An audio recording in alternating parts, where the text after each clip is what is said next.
what's up, YouTube, man? It's your boy Ashton Jackson, and in today's video, I'm going to be talking about should the Dallas Cowboys sign these two players to the Dallas Cowboys roster for the playoff run that we're about to go on. So before we hop into the video, I appreciate if you guys will like the video, subscribe if you're new, comment, and share my video with anyone who you think will enjoy my content. Alrighty, so the two defensive players, or the two players that I'm talking about, are on the defensive side of the football, and they're both going to be D tackles. Now, I understand that the two defensive tackles that I'm going to be talking about are playing the same position as Mozzie, and they have the same responsibilities as Mozzie. Am I saying that Mozzie is a bust, or should he ride the bench, anything like that? No, I'm not saying that, because I hear a lot of from people on the internet, on Twitter, and just not even on Twitter, on YouTube, where people are trying to call Mozzie Smith a bust. I'm not really going to do that video of where, like, I'm trying to you know myth bust any of that, but really, if we're talking about Mozzie Smith, and if you guys feel underwhelmed about him, there's no reason to be underwhelmed about what Mozzie Smith has been doing so far. He is a zero technique and zero techniques. Their responsibilities are to stop the run inside. They're not responsible for the edges. Yes, they can try and stop the run on the edges if they blow up the center and guard and try to make a play in the backfield, but there's very rare defensive tackles who can do that. The very rare ones are Quentin Williams, Vita Vea, Dexter Lawrence. Those are like the top three defensive tackles. When you think of nose tackles that are elite in this game, those are the three that you think about. They can blow up the run. They can go and go make a play. They can go get sacks. They can do all that, many different things. But again, those three defensive tackles weren't that great their first 2 to 3 years in the league. It took them till their fourth year. It took Vita Vea his third year. It took not Vita Vea. It really took Vita Vea he got drafted in 2018. Took him about 2 years to get going, 3 years to get going. Quentin Williams, he was just in trade talks in 2022. Now he had a hell of a season towards the end of 2022. Got a contract extension. Now he's easily one of the best defensive tackles in the league. Dexter Lawrence was the same thing. Last year he came onto the scene. He got drafted in 2019. He didn't pop out to his third year. So when you really evaluate these players, and especially these zero techniques, when they're young in their first year, it's kind of hard to really grade them, because that college strength transitioning into the NFL strength is two different things. You're on completely different workout regimens and things of that nature. You're eating totally different between college and pros. So it's a lot of different things that Mozzie was even doing in Michigan coming down to the Dallas Cowboys. But I love what Mozzie Smith is doing. He's a first year player, and I did set expectations for him just to be solid. I'm not expecting him to be a Hall of Fame or play like a generational type player, because I think as Dallas Cowboy fans we get too spoiled with our first round picks coming in and making impacts like Zeke Elliott in 2016, Michael Parsons in 21, Tyler Smith in 2022. We're way too spoiled the past couple of drafts where our first round picks are just coming in, they're making impact.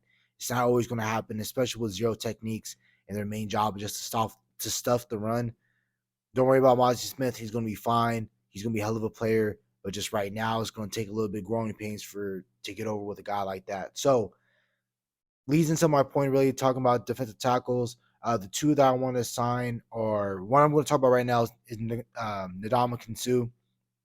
We already know who he is as an NFL player. If you guys don't know, he's a great player. He's probably going to go in the Hall of Fame.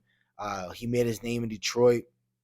After Detroit, he went to go spend some time in Miami. Didn't pan out. Then he went to LA Rams.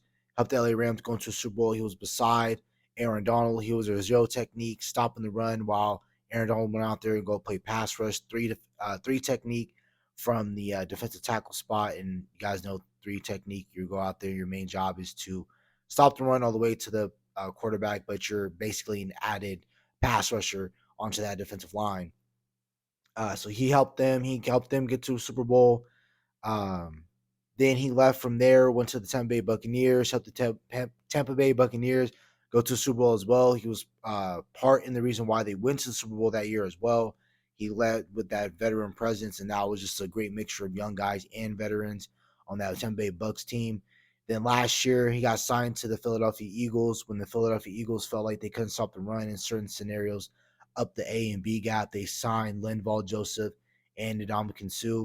Ndamukong Suh is that mercenary type of defensive tackle where you want to add to a team where you feel like, hey, we need some help stopping the run, or we just need a physical presence to our defensive line, Ndamukong Suh can go in there and go do that. He's not going to command. He starts over your current guys right now. He's going to be a rotational guy that can help in spots. He's going to be the physicalness and attitude to your defense. And I think that's what we need to bring to our room right now. Jonathan Hankins is desperately missed, and we definitely saw that versus the Buffalo Bills. But again, the Buffalo Bills issue wasn't that uh, our defensive tackles which was much of a problem. It was our edges. That's where we saw most of James Cook's run. And we saw it being posted, I believe, the night of we had lost to the Buffalo Bills.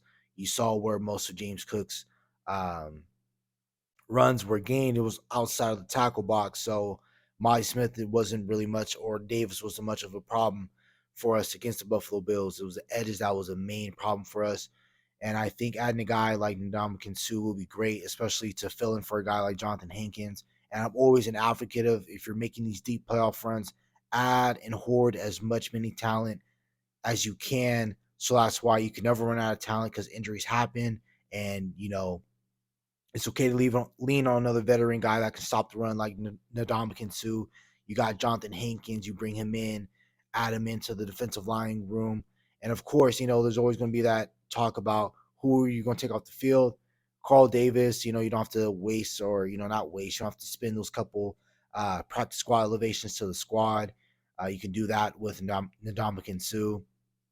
And you can make room. There's plenty of things that you can do. I'm talking about that the Dallas Cowboys should bring in, which is a surprise.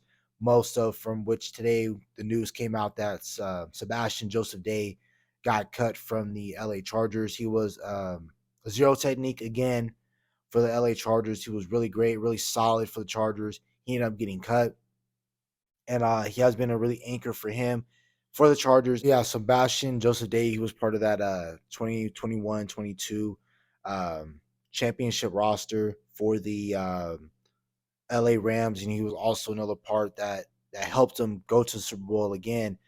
Bringing a guy with veteran experience who's been to the Super Bowl like him and Suh, you bring both those guys in that can help stop the run. And you want a guy like this when you go play the San Francisco 49ers, when you have to go play the Detroit Lions for a second time, the Eagles for a third time.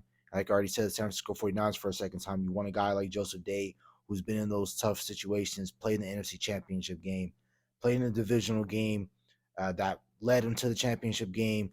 Things that many nature that Joseph, he has been there in those situations. He knows what it takes to win. He's been playing nose tackle for about 4 or 5 years. He got drafted in 2018. He knows what it takes to win. Bring him in.